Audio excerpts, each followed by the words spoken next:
Hey kids, this is Ivan. How you doing? Oh no, wrong channel. Wrong channel. This is Nothing for Stir. um, Last night I've played in a game of All for One, Regime Diabolique, Regime Diabolique, uh, Musketeer horror gothic game, and I'm next in line to game master that game. I wanted to just to share a couple of footnotes I had about the game, um, maybe how I'm planning to run this game, and maybe some comparison with other experiences I had. So let's go. So the Ubiquity game we had was fantastic. I've run a couple of Ubiquity-based Hollow Earth Expedition games. With last night, counting last night, that would be my fifth, maybe sixth game of Ubiquity. Um, the game does exactly what's on the page. There's no surprise there. And the in the last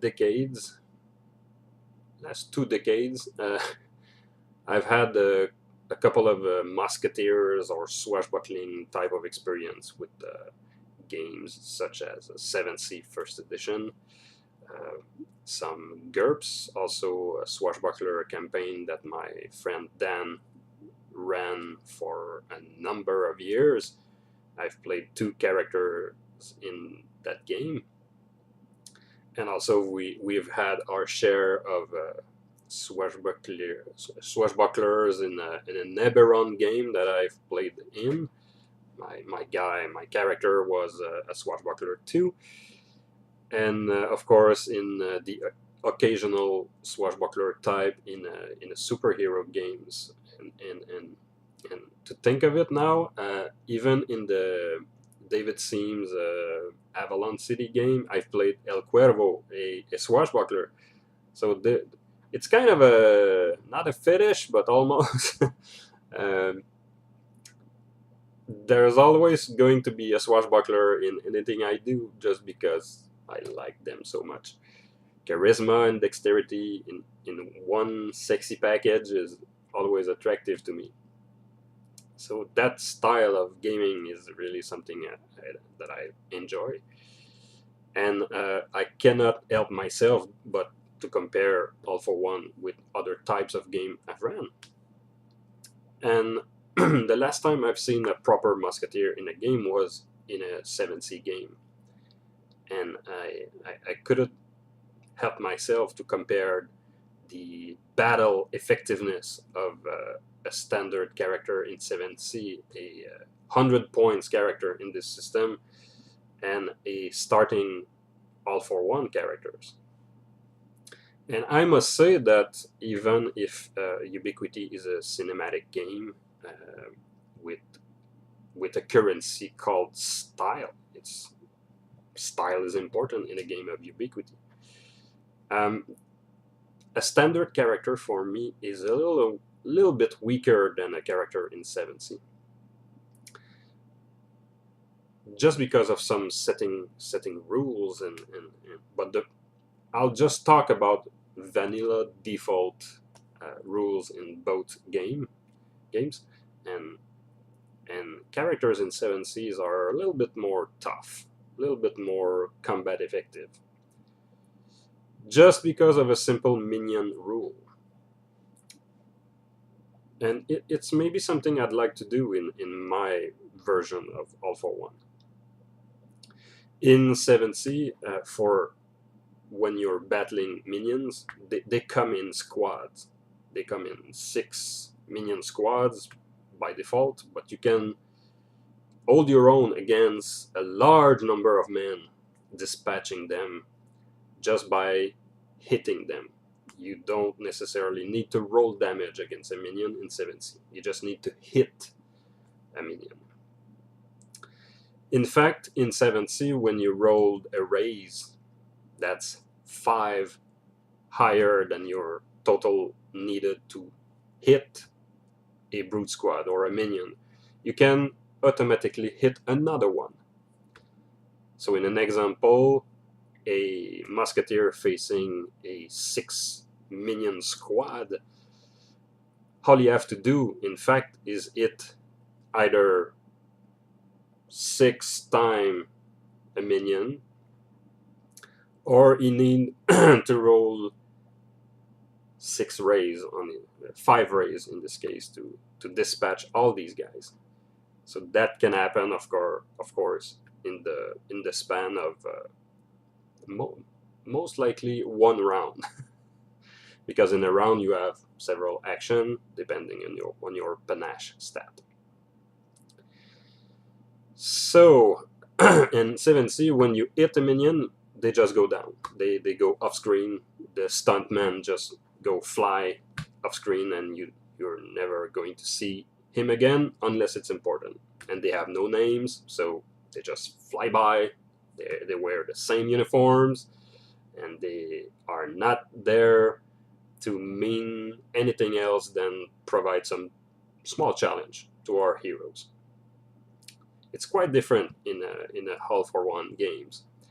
Last night I had to handle myself in front of 2 minions for about 3 rounds, maybe 2, just trying to punch some lady in the face and stab her in the knee to make her go down but not kill her necessarily.